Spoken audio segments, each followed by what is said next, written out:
Sabe aquele espaço que existe entre o que a gente acredita e o que a gente realmente faz?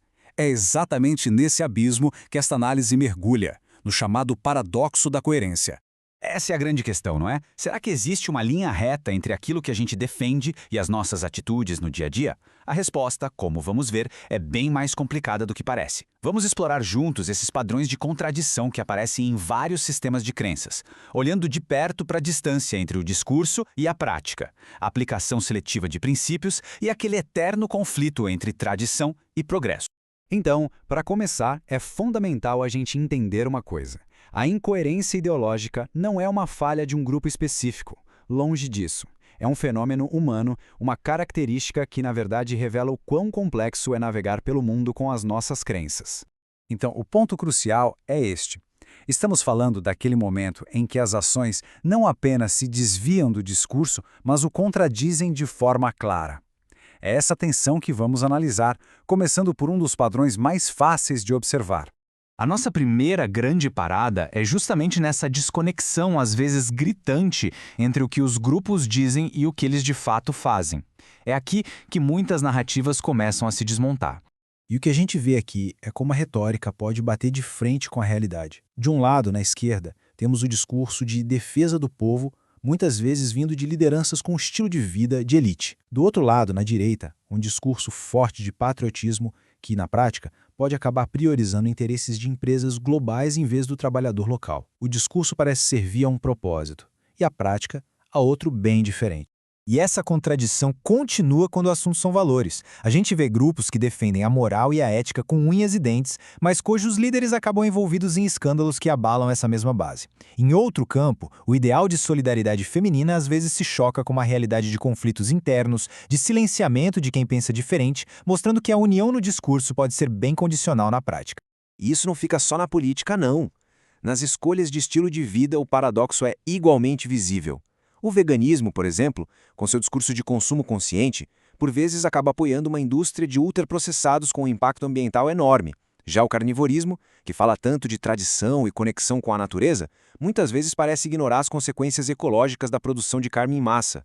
Em ambos os lados, parece haver uma desconexão entre o ideal e o sistema que o sustenta.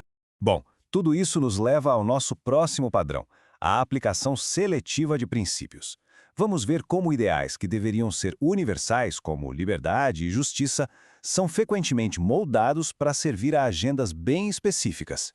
A chave aqui é o conceito de justiça seletiva. Sabe, é aquela tendência de defender um princípio com paixão em um contexto, mas abandoná-lo completamente em outro, dependendo de quem se beneficia ou de quem é prejudicado.